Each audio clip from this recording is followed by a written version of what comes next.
Good morning. Thanks for joining for Sunday Coffee. Joining me, as always, for Sunday Coffee is TK Eppley. Today, we'll talk about big tech and whether or not they have too much power, Google, Apple, removing Parlor from the App Store. I'm your host, Dr. Dan Ford, and this is EchelonOrchid. Guess who's back?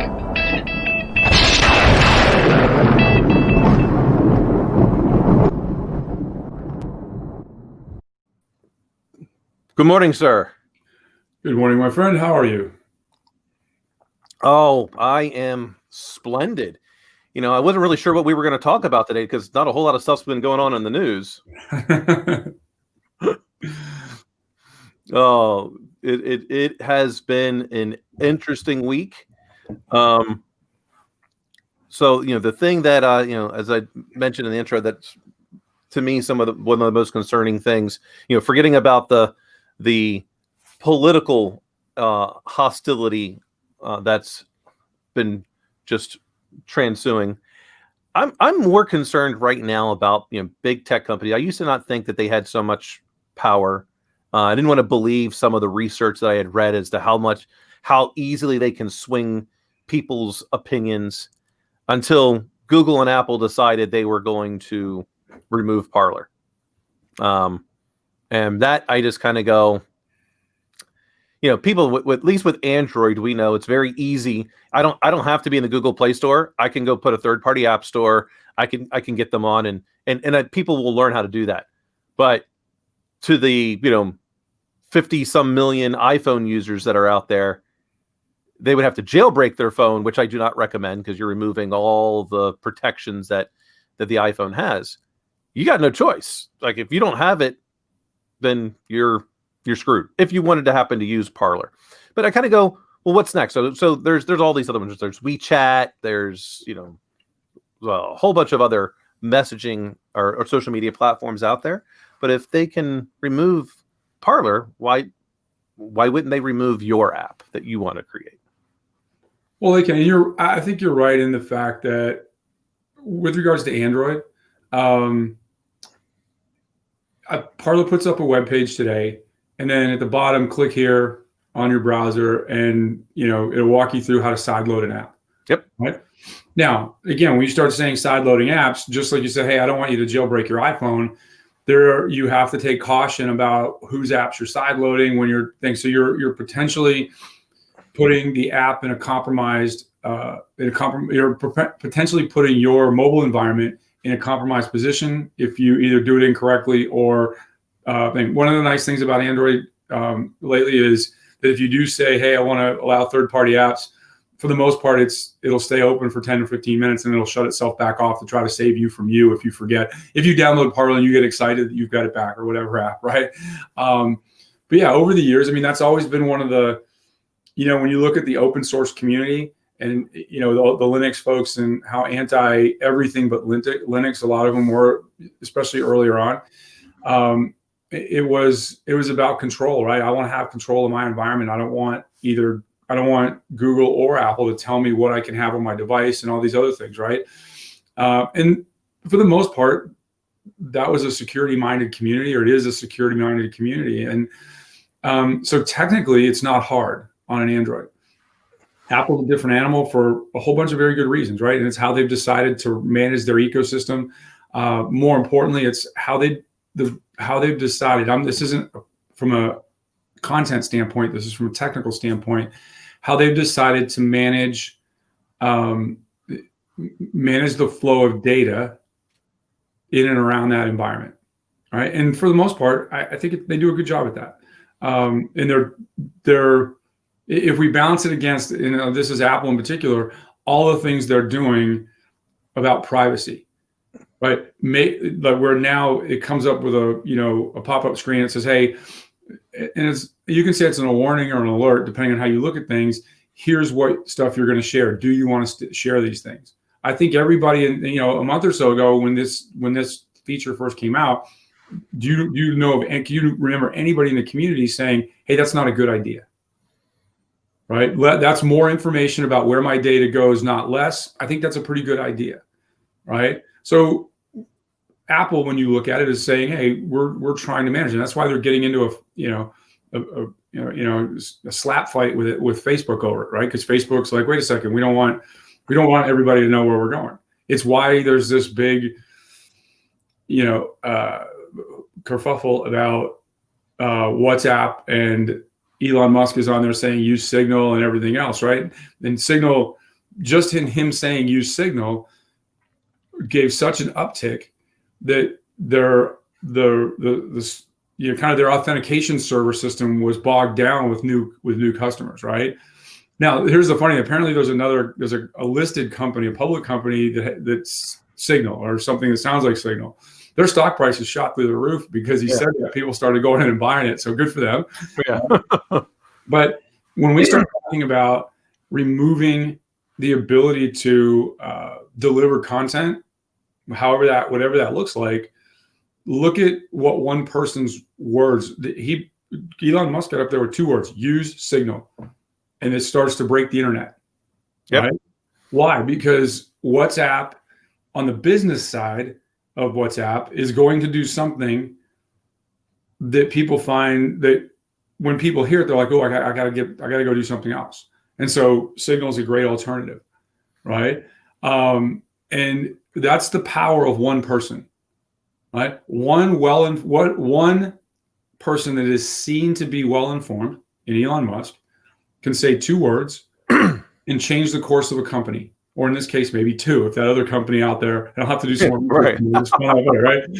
Their company's like, where'd all this money come from? Right? I let Elon Musk talk about us every day of the week. I wasn't talking about you guys. I don't care. Don't talk about the other guys, because half the people are going to think it's us. Right. But, I mean, and that even highlights it more, right? What's the unintended consequence of what people say? Leaders and companies find out really quickly that you become a human starting gun. Like, you can't walk in a room and go, "Hey, I think that looks pretty cool." Well, next thing you know, boom, people are off putting effort against something that you just thought was neat, right? Well, now you push this out in the public domain with the crazy political crap that's going on in the country lately. And people of all ilk are going to, they want to be heard, right? Now, you and I can, having spent so much time on the Constitution in the last month, we go, "Hey, how does this affect the First Amendment?" Right? And I think especially now, left and right, everybody's into their feelings. All right. Let's take a more considered, like, engineering approach. Okay, what are the rules? All right. Let's go back to the Constitution. What are the rules? Here's what the First Amendment says. All right. And how is that amendment being abridged in the action that Google and Apple took? That's kind of like when I look at things, that's kind of how I think. Are they abridging that? And if so, or then, because it's never just about the amendment, it's also about case-made law or policy underneath it.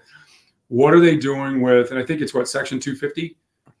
The Communications Act. Yeah, it's like it's 230, 250, somewhere, 220, Yeah, something like that, something. I always have to look it up. I just know it's the Communications Act. Right. But there's a particular statute, or a particular piece of that statute that gives some protections to those providers, Apple and Google in particular, under what circumstances, Dan? When someone puts something on there that, so basically it's to make sure the companies don't be held liable for what user-generated content says, that you have to go after that person, not the company. But what's the underlying proviso for that? Or why? Actually, that's a bad question. Why were they given the protections from that act to not be held accountable for something that comes out of some third party's mouth on a third party app that they didn't build? Why are they giving them? I mean, why were they given those protections to begin with? I don't know. Or why did they seek those protections?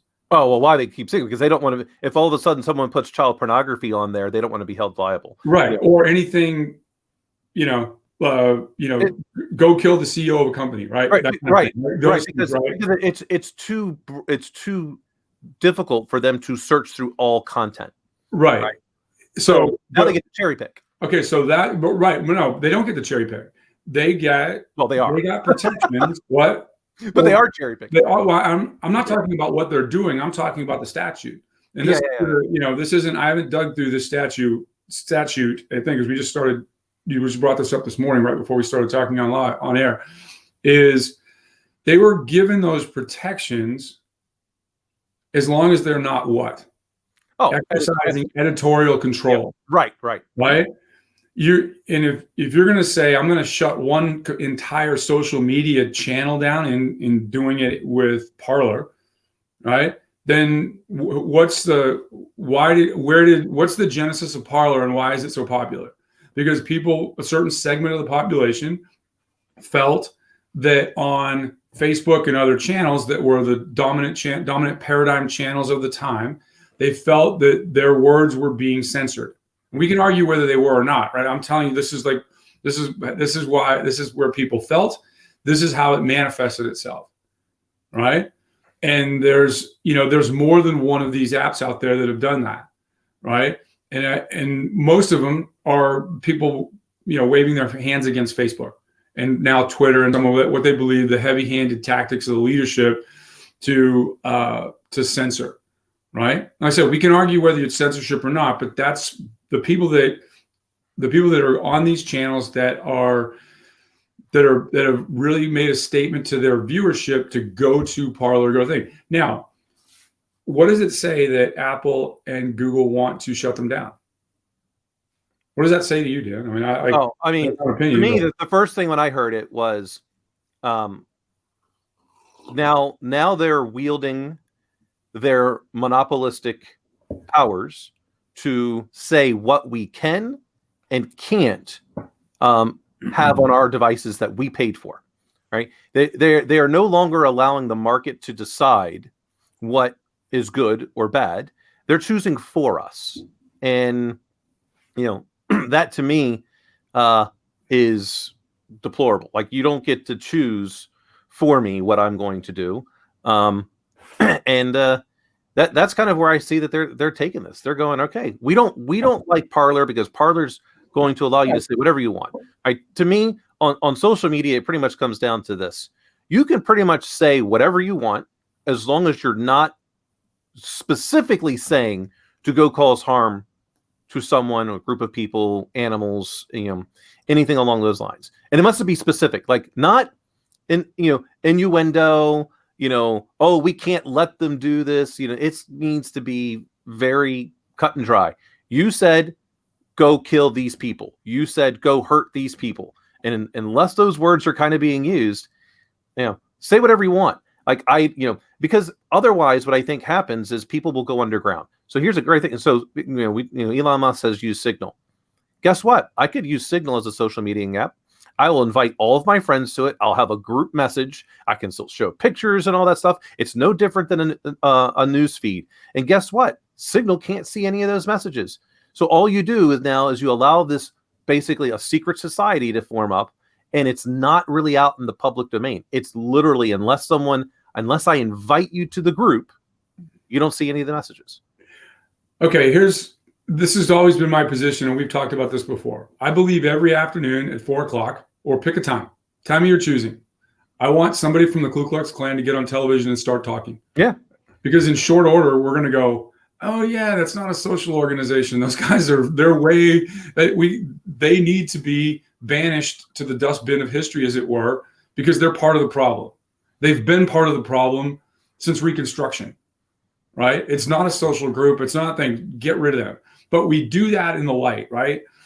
When you try to say, we find something to be abhorrent, so I want to get it out of the public eye, whether it is or not, right? The Klan's easy because I don't think anybody's sitting around going, the Klan hasn't had their day in a while. Let's see what they got going on. They must have changed by now. No, get rid of them, right?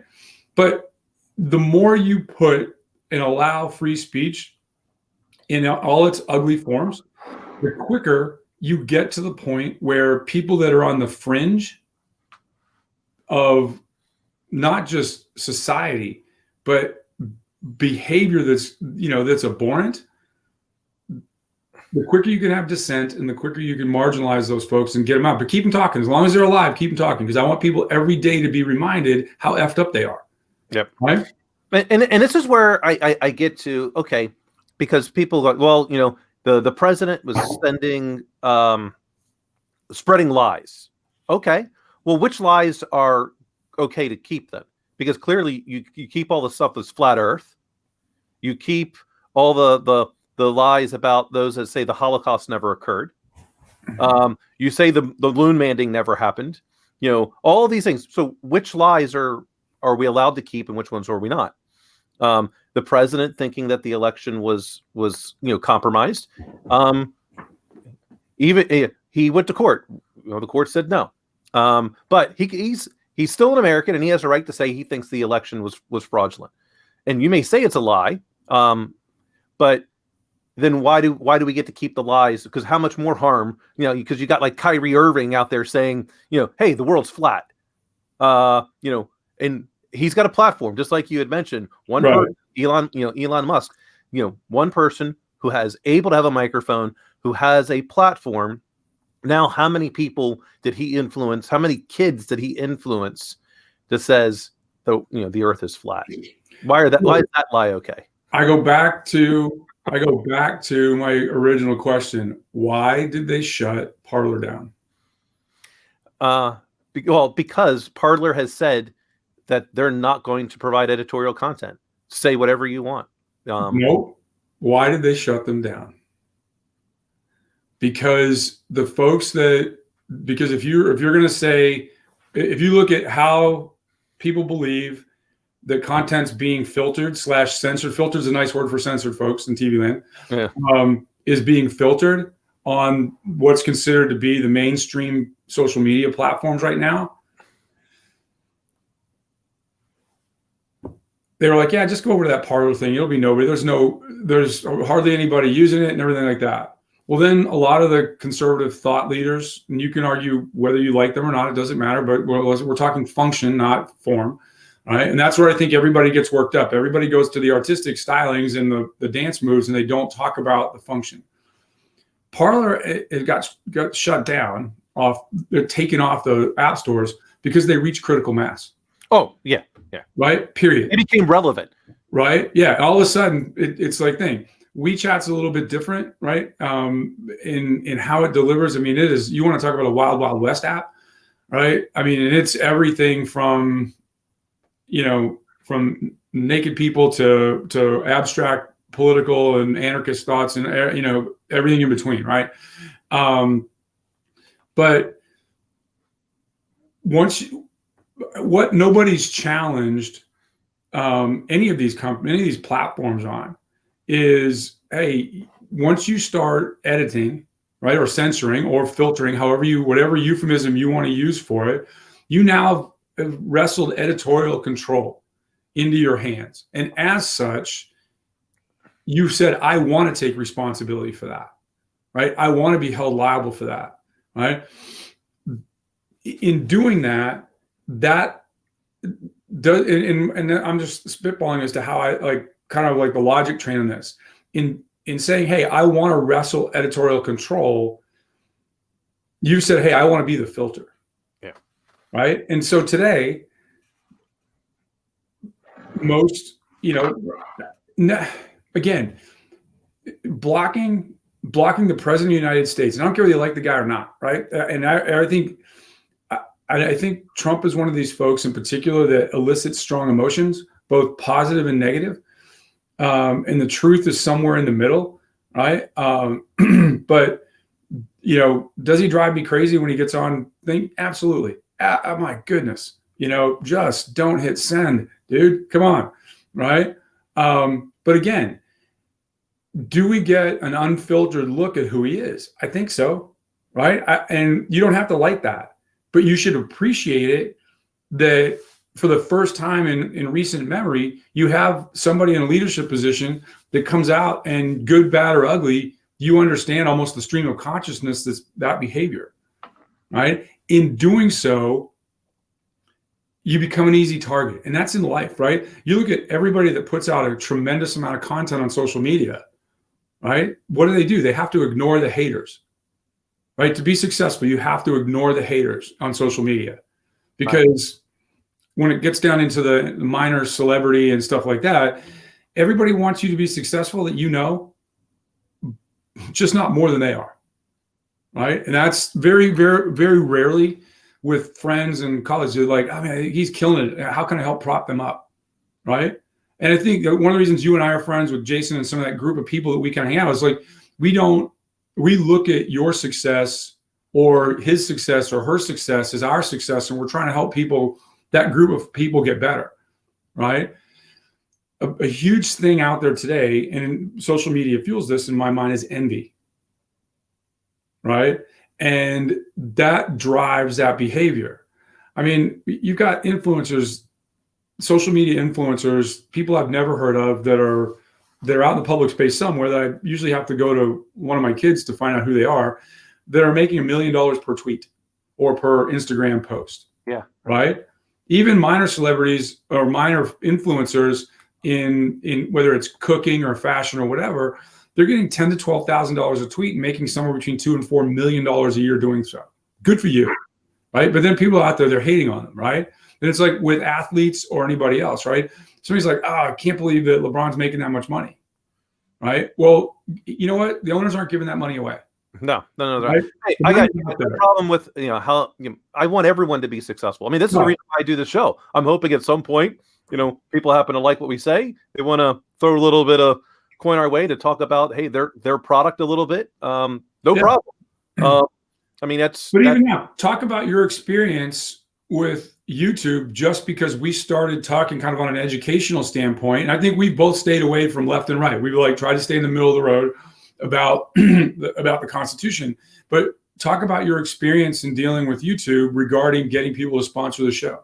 Yeah. Well, I mean, it literally, they denied my ability to promote this show because we talked about the election. And they said, sorry, you can't do that. It's too sensitive of a topic.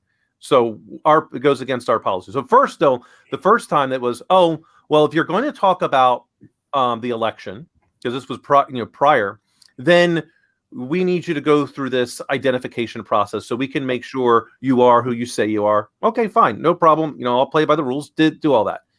They say it'll get done in 3 to 5 business days. It was done within 3 to 5 business days. Yep. Okay, you're good to go.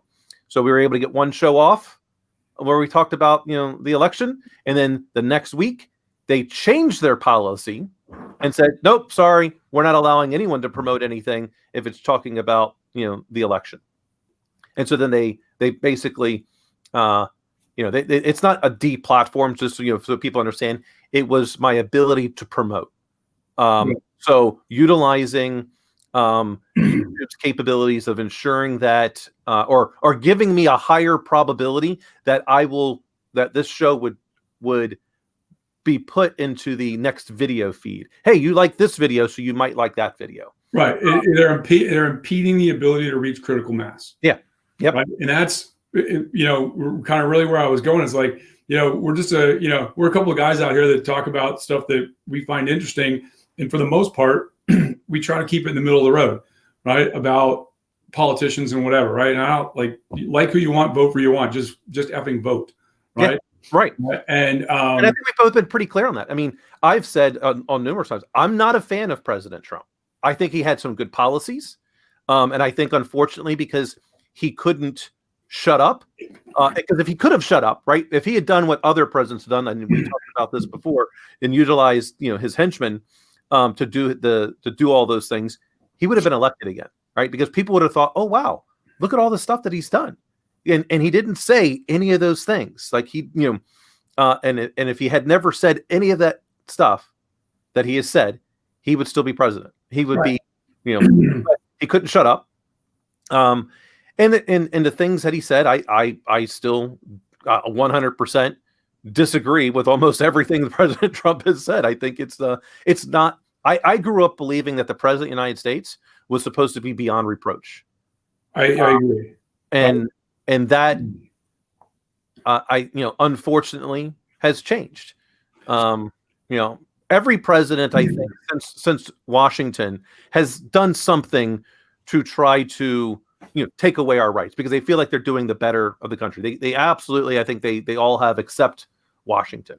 President Obama, all these people that are, oh, the President Obama's great. No, he did quite a bit to kind of, destroy our protected rights. Well, let's keeping on the communication side of this, right? That's really where we started and what we want to talk about.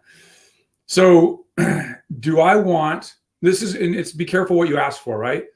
When you hear whether it was President Bush, President Clinton, President Obama, it doesn't matter which party. Do you want the Teflon guy whose henchmen are out there doing, I didn't say that. I'm sorry, I'll go chastise that other person, right? And so, we got to have a talk with that person. Well, that person just got talked to. It's like, hey, good job. Let's tone it down for a while so they somebody else to do it, right? Right. So do we want that? And you don't really truly know what's behind the facade of the elected official, or we've just had a guy that couldn't shut his mouth and wants to punch everybody in the, he wants to basically throw a rock at every dog walking down the street, right? And what happens if you're doing that? Every barking dog gets a rock thrown at him. What happens?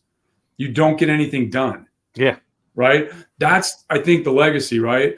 Is once the media and his detractors figured out, all we got to do is keep putting things that make him angry in front of him, and he'll keep commenting about that, and we can diminish his message because he's always throwing rocks at other barking dogs. Yep. Right? But do you want an elected leader that almost, to a tragic fault, what he's thinking or she's thinking? Or do you want somebody that's effectively a mute unless it's written for them and lets all their henchmen go out and do it? So you can never quite put your finger on where the angst and where the hatred's coming from. I would say probably in a way neither, and I'll phrase it in this way, because I think we've talked about it on This Life in Tech with Jason. Do you think Michael Jordan looks at the comments on whether or not? No. Joe Rogan. I'm glad that's where you went, because that's what I was driving at. Right. Joe Rogan saying, look, don't read the comments, don't read the replies, put your statement out there, and that's it. So, and I've said many times, you can't control what other people are going to say or do, but you can control how you're going to react. Right. And if I'm the president of the United States, I am, at least as an American, in my belief, is that the president of the United States is the most powerful person on the planet. And therefore, it's spitballs against a battleship. Anything you say does not affect me. You're using a spitball to try to take down a battleship. I'm the president. I'm not going to throw rocks at the barking dog. You can say, well, I'm not even going to listen to it. There's something going on in the world, and I want the president, when something's going on in the world, I absolutely want them to be able to go to social media and say, and this is how the United States is going to respond. This is a policy that I'm pushing for. I'm not going to read the comments. I'm not reading the replies. Right. I've got some staffer that can read the replies. Yeah. Right. But that's that's, I think, in you and I talk about this all the time, and it's the same thing. It's that leadership thing. It is, on what stage am I? Right. If it's Monday morning and I'm around the table with the leadership team, that's a certain type of stage. Mm-hmm. Right. If it's an annual meeting and we're a shareholder meeting and we're a big public company, that's a different type of stage. Yep. If it's a product release, it's a different kind. Let's use Apple as an example. If you listen and believe some of the stories and comments that former employees of Apple talked, what their feelings of Steve Jobs are when it came to being in product meetings or release meetings, or what the standard of excellence he wanted for the products that Apple put to the public space, and how that his vision of what those products should look like, people would say he's a complete a-hole, right? Because that's the place he needs to be at that time as a leader. And he understood how to motivate people in a way. Whether you and I agree with that's the perfect way to motivate somebody, it doesn't matter. He understood how to get the most out of his people to deliver something. But if you judged him on his public domain, go to the Worldwide Developer Conference when they release new products, right? When he's sitting on a stage with Bill Gates and other tech leaders talking about the advancement of technology, you're like, what a great dude, right? if you don't understand the medium that you're engaging, whether I'm dealing with it written, personal, small group, large group, public, right? If I don't understand that, or more importantly, I'm going to say that the president is smart enough to understand it. I think he's obtuse enough not to care about it. Yeah, because there's one thing that President Trump knew how and knows how to do better than any former president, which is how to get the messaging out. I mean, the guy, The Apprentice, he's gotten television shows out there. I think was he on the Miss America pageant or Miss USA? I mean, the guy knows how to promote and get stuff out there. Speaking of things that have probably seen their time. Yeah, right. Yeah. So I just don't understand what psychological thing is going on with the president that made him have to respond to all the barking dogs. I just don't, because I don't, unless someone specifically attacked you. I don't care, because I know who I am. Right, and it's all proportional, right? You can't treat everything. Every problem's not a 1A problem, right? Like when you rack and say, "What do I got to get done today?" Well, this is high priority and it's critical, right? Then there's low priority and it's not critical, and there's everything in between. Everything can't be high priority and critical, even for the sitting president of the United States, right? And I think being the president of the United States is, and you just look at how these dudes age. Oh yeah. Right? Let's look at how they age in 8 years. Right? I mean, I saw a picture of President Obama in 2007. He looked like a kid. Yeah.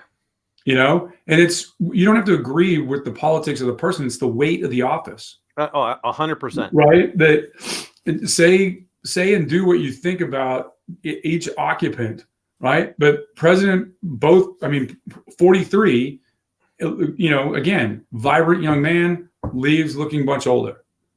Right? They all do because of the weight of the office. Right? Yeah. It's a 24/7, 365 job. Like it is. Right. But how do I mitigate stress as much as possible? Right. I don't have to, if JQ Citizen or minor media people can get you that worked up, it's like, dude, you need to slow down. Yeah. Right? There's nothing to worry about. Well, what's that? I got plenty of other things to worry about. Is the Ayatollah going to launch, their arsenal on Israel? I mean, they sent some missiles into Iraq after the United States, took out that general. Suleiman. Yeah. So at any moment, I mean, those things might be a little bit higher on the priority, other than what some guy from CNN I'm not too worried about. Right. Right. Well, but again, it bothered him for whatever reason. So let's talk about, let's say that, so now the president's been banned from all major social media. Yeah. Right. Which of the world's despots has not? Yeah. All of them. All of them. Right. The Ayatollah still has, the account. The Chinese Communist Party has theirs. I mean, I'm pretty sure China's doing some pretty bad things against some people in Hong Kong. And they're certainly, not the greatest when it comes to civil rights and respecting their citizenry. Louis Farrakhan has a Twitter account. I think he was banned from Facebook, but I think he still has Twitter.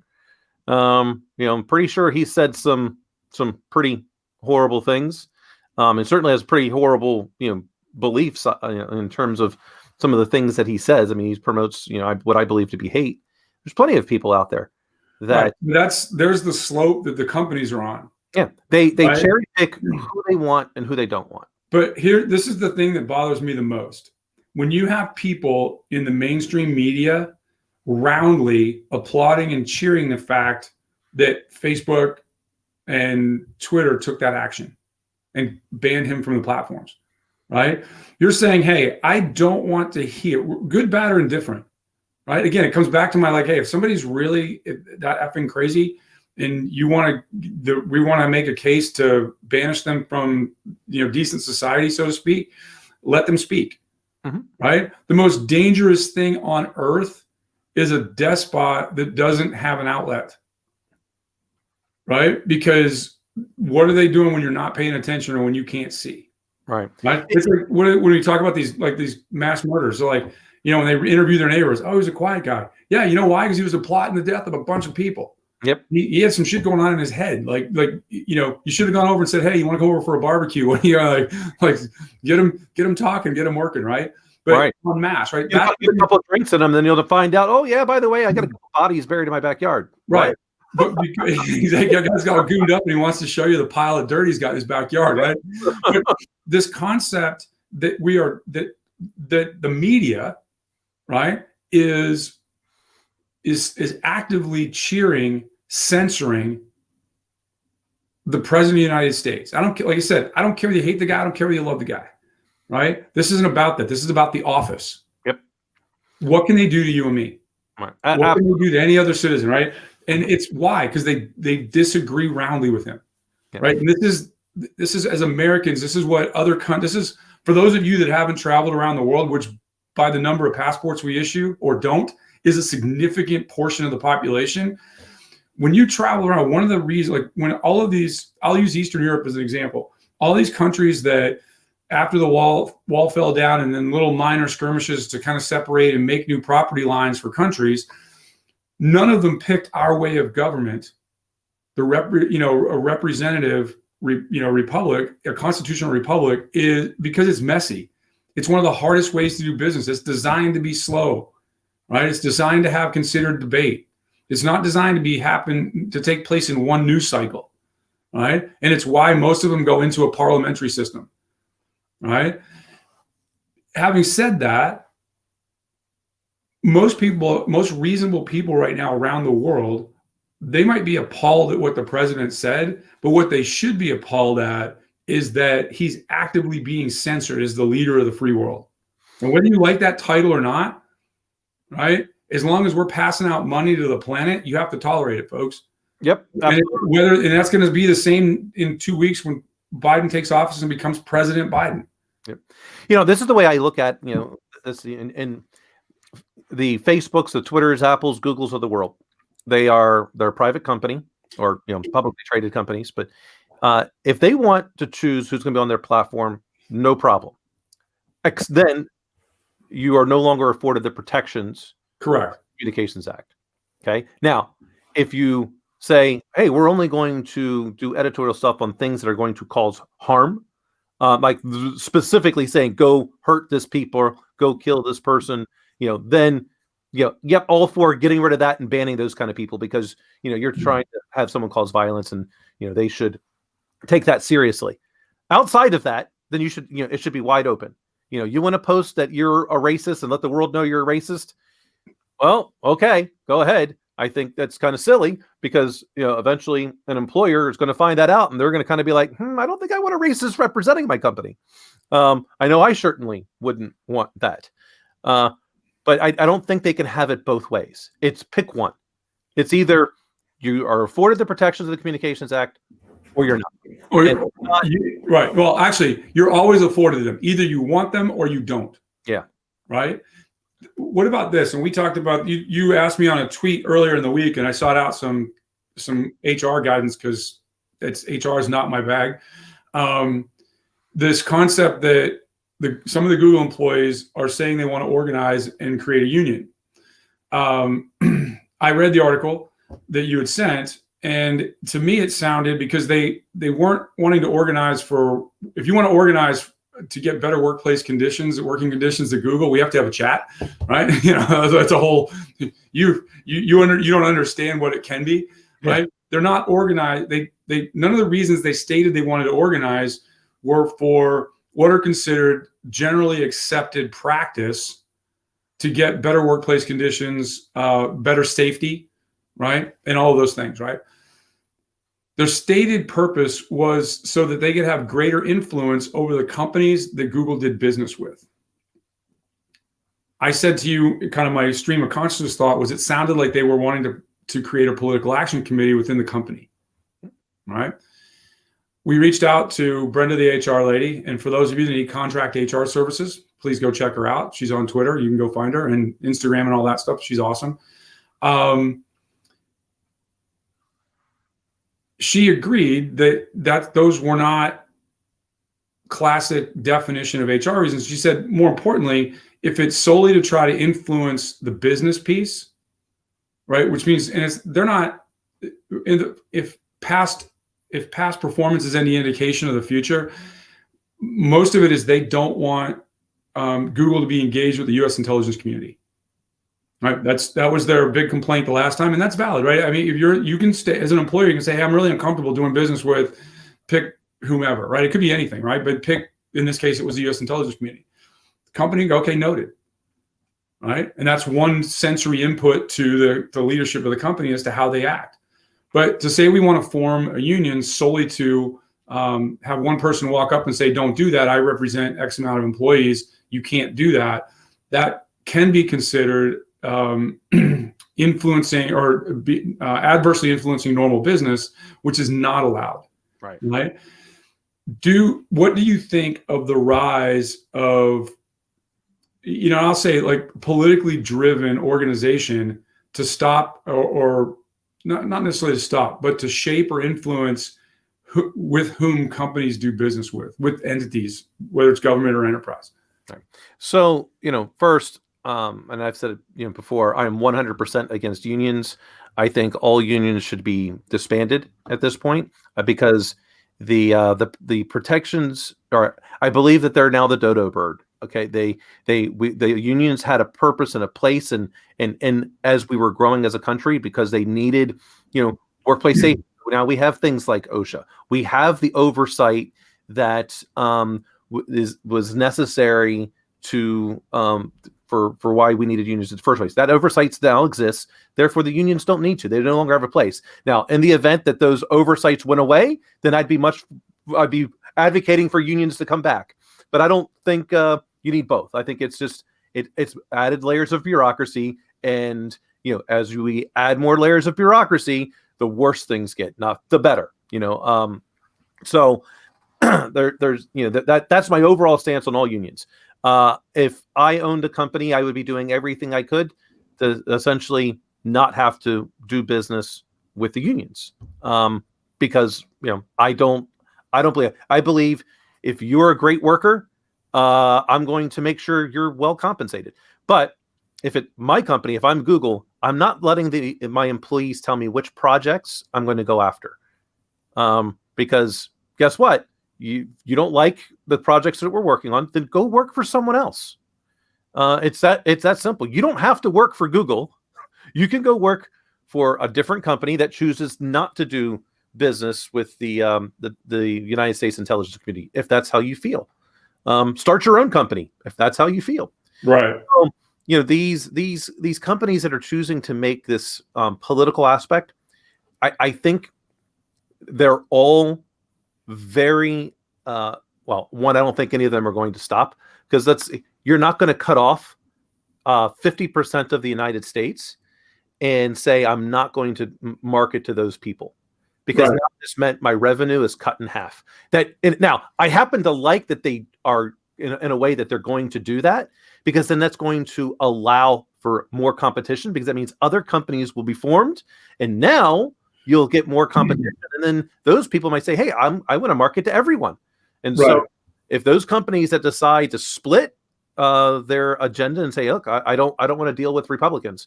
Well, guess what? Half the country's a Republican. You just cut your market cap in half. So, yeah, totally. It's guided. But I think, I mean, just removing Parlor out of the stores, it kind of caught me off guard, right? Because it's like maybe I just don't understand the global reach of Parlor now.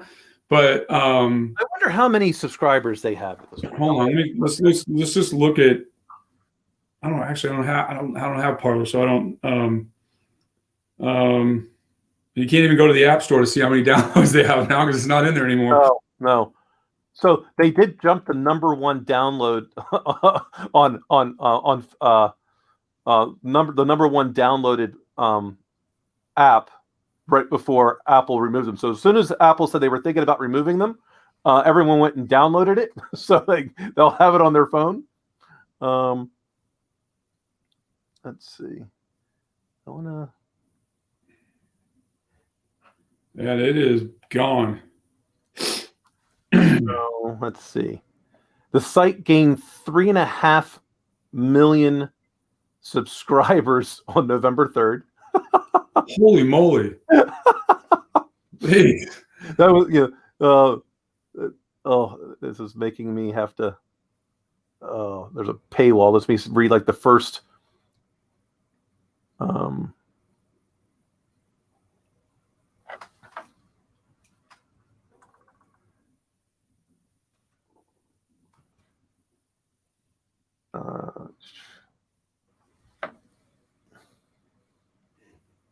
I wish they made it easier. So they have 10 million total subscribers as of November 2020. So they've been updated since then, and about 4 million daily active. So I'm willing to bet that here in 2021, they've probably gained quite a bit more, but they don't have, I don't see any numbers here recently. But 10 million people, that is that's a lot of people. But 3.1 million in one day. Yeah, that's it. Yeah.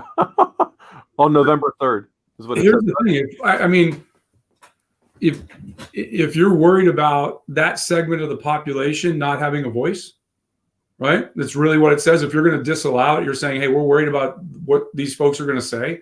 It's a pretty, in one day's worth of work, that's a pretty big segment. Yeah, it's 30% of their subscriber base happened on that day.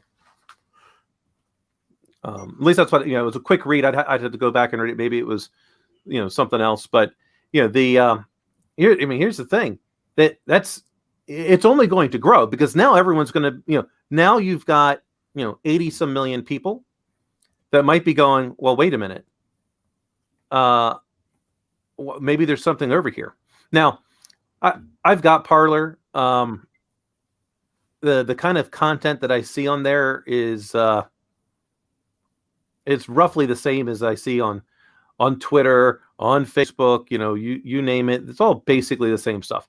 The only difference is that there's certainly a lot more right-wing content than there is on the other platforms, but it's still extremists. It just so happens to be that you're allowed to be a left-wing extremist on Facebook and Twitter, but you can't be a right-wing extremist on Facebook and Twitter. On Parlor, they allow both sides to be extremists. Well, that's unedited stream of consciousness from people smart to not so smart, right? Yeah.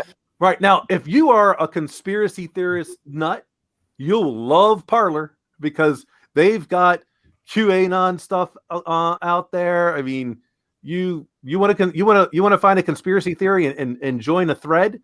Well, Parlor's your app because you're gonna find a ton. I'm not big into conspiracy theories, but I know there's a lot of people out there that are, and they so you'll enjoy Parlor in the event that you like conspiracy theories because you'll find them. You want to know who killed Kennedy? Well, it's probably on Parlor. No, it's what was it? Was it a movie The Rock where like the microfiche was buried in a church pew in Kansas somewhere? And they wonder who killed Kennedy? Yeah, right. So they don't have the numbers for I can't seem to see the number off the top of my head for Apple. There's been over 10 million downloads of Signal, and the one thing I do know is there was 100,000 in the last 24 hours on Apple. Yeah, for Signal. Yeah. That's the power, like you said, an influencer. Elon Musk is 100% an influencer in the world. Yes. And he says he likes something, people pay attention. Oh yeah, if he said I like avocado ice cream, I mean it's off the shelves. Like nobody, like I got to go try that out, right? I got to get some. I might think he's a little crazy if he actually said that, but but you know what I mean. It's like but I'm just like you and I having worked at multiple security and privacy companies. Our thoughts on communication is thing. It's like, hey, it's my data. I want my data, and generally people don't need to know what I'm talking about, right? And if you decide to put something in the public domain, then you have to live with the consequences of putting it in the public domain. You shouldn't move zeros and ones around the internet thinking that they're secure when they're not, right? And that should be one of the fundamental things as a human that you get, like in today's digital world, right? I have respect for other people's privacy of their data and stuff like that. I want you to respect mine. But most people now, it's like you look at Signal. Signal's so easy, and because they still use your phone number as a kind of as your user ID, as long as I'm in your contacts, the minute you download Signal, we can have a conversation. And since the founders of WhatsApp left Facebook, and one of them put a significant amount of resources financially in there and time and effort, you've seen. I've always said, and this goes back to the early days of kind of this nascent private and secure chatting and phoning industry, that until things work like iMessage, nobody's going to care, right? It has to be, nobody's going to care about the security if there's not functional ease of use. Well, there's very little friction now in an app like Signal, right? And it's more social media. Like you can, if somebody sends you a message and you like it, you don't have to comment in line. You can push and hold, and the emojis will come up, and you can do all those things. They have group chat now and all these things. And like you said earlier, if we're going to say we want to stop a certain segment of the population from public utterance, right? Which is really when you start delisting apps and things like that, you're doing that. Well, are you going to delist Signal? Right? Or are you going to delist WhatsApp? Or are you going to delist some of these other ones? Because you have the ability to do that. For most people that know me, that if I meet you and we start talking, I'm like, hey, if you don't mind, please download to because that's how I want to communicate with you. Right? Or I'll invite you to it, right? Because it does work. It works well, right? And if it comes down to using, even I think there's very little friction in Discord, but is there any security with Discord? Right. I mean, it uses SSL. Well, technically, yeah, it's got transport security. That's right. But it's wildly popular with the gaming community. Why? Because that's what it was designed for. Yeah. Right. It was designed to meet a need to fill a void that didn't exist in a common chat platform amongst gaming apps. Yeah. And now it's become much more than that. Right. And then you get up into the, now the industrial grade or enterprise use apps like Wicker, right? And, Wicker I think they're doing some amazing things. And they've kind of, the Falcon has heard the Falconer on that. And they're taking the lead in a lot of areas that I'm making the assumption, their CEO had to make some decisions about how we're spending resources to get to the right answer. Yeah. But we're also at a time now where, like when we were at Silent Circle in 2014, the tipping point wasn't there yet, right? Or the inflection point, as people like to say now, right? I think you got to give. I think I owe Malcolm Gladwell $1 for saying tipping point. Now I owe him another $1, right? But the inflection point wasn't there to say we, as a nation, think this is important. Right. And especially in enterprise, right? Because that's probably the hardest sell in the world, is to say, here's a disruptive technology that we want you to go find money for. Right. At an enterprise level. Right. You can put any free app up there. And if somebody says to me right away, hey, TK, what can we do to be more secure community? I'm like, download Signal. Right. And they're like, really? I said, yeah, you can go get an enterprise solution later on. But today, for what you're probably doing with your company, You can do group messaging. You can do now group call, video calls and stuff like that. So go do that. It doesn't cost you anything, and it works just like iMessage. And or WhatsApp, if you understand how to use that, you you have no learning curve, right? That I think is where we're at in changing for people's personal security. But again, you start delisting apps and trying to pick winners and losers about who's going to be able to talk in the public domain.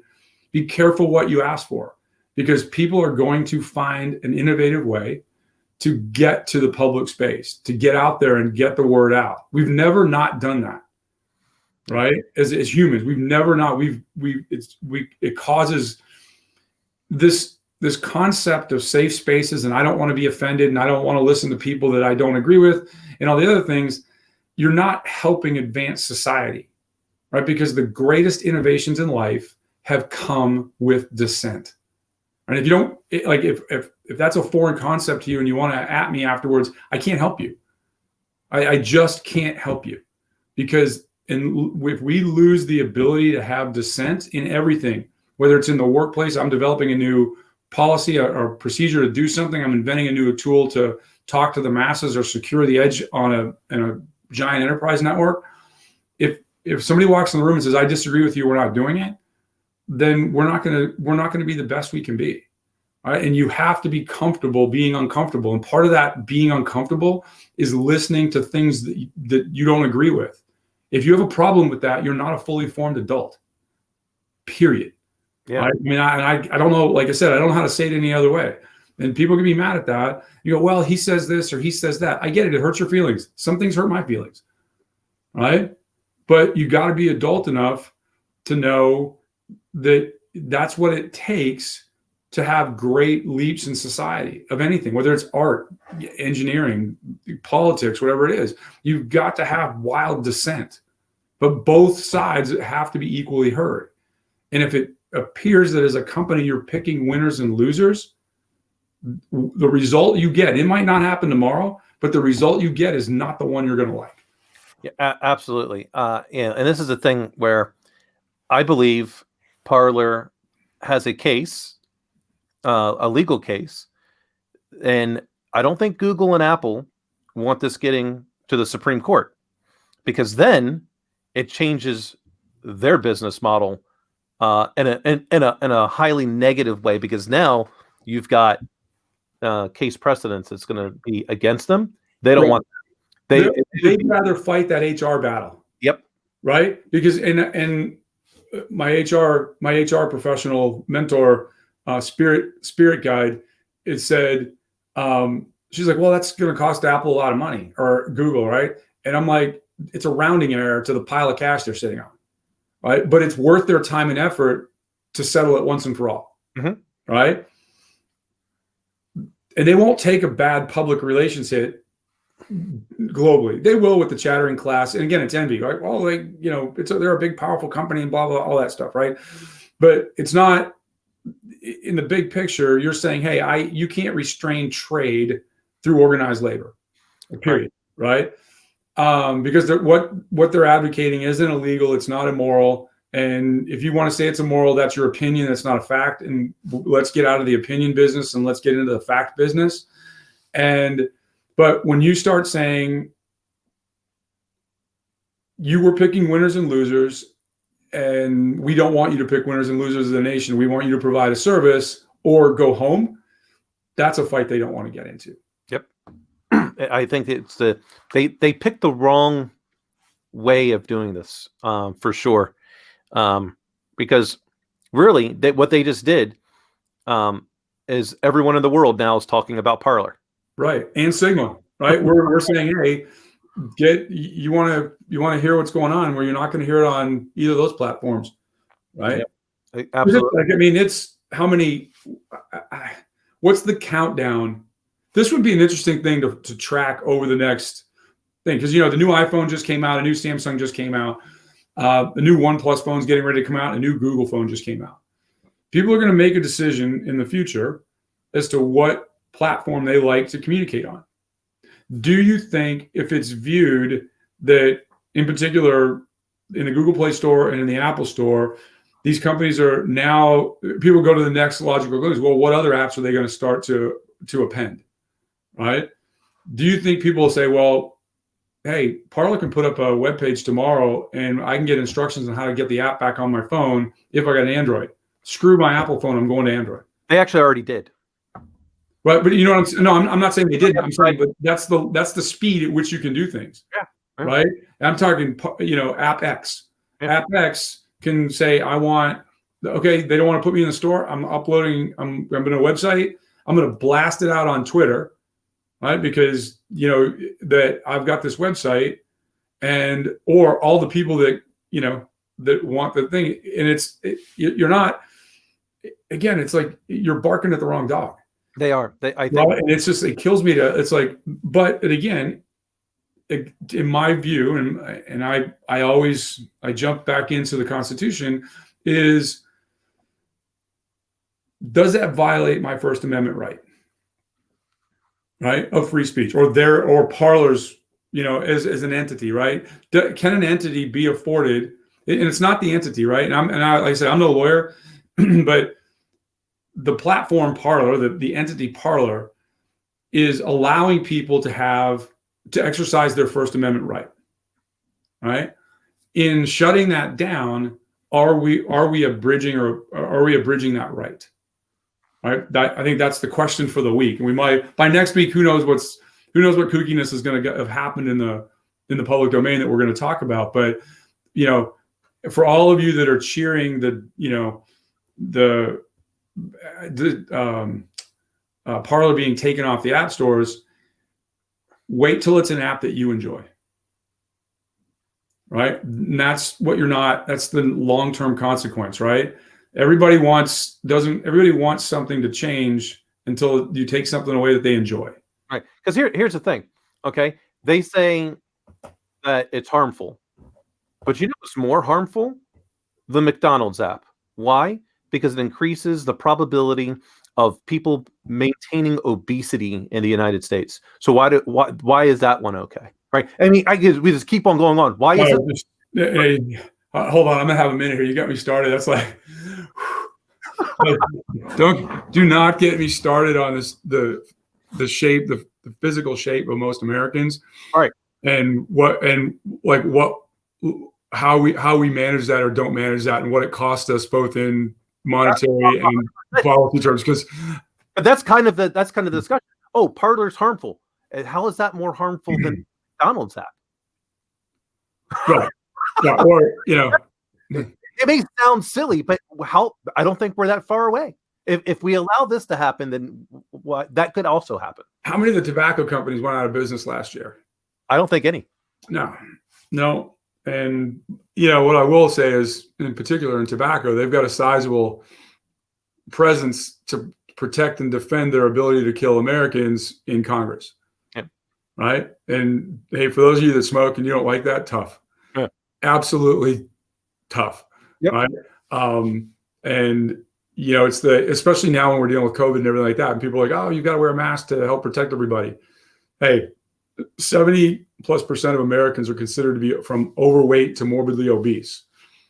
One of the highest, your personal shape, like what physical level of physical fitness you're in, aside from blood type, is probably one of the easiest ways to determine how you're going to weather potentially getting COVID, and if you get it, how it manifests itself in you, right? Yeah, we're not allowed to talk about that. Why? Because somebody might be offended, right? It's like when we talk to our mutual friend who is morbidly obese. He's very self-effacing about it was bad personal choices that got him there, right? I want to help that guy every day of the week. Whatever I can do to help make his life better, to help him get to where he wants to go with any of his personal goals, I want to help him. Why? Because he's realistic about what got him there, right?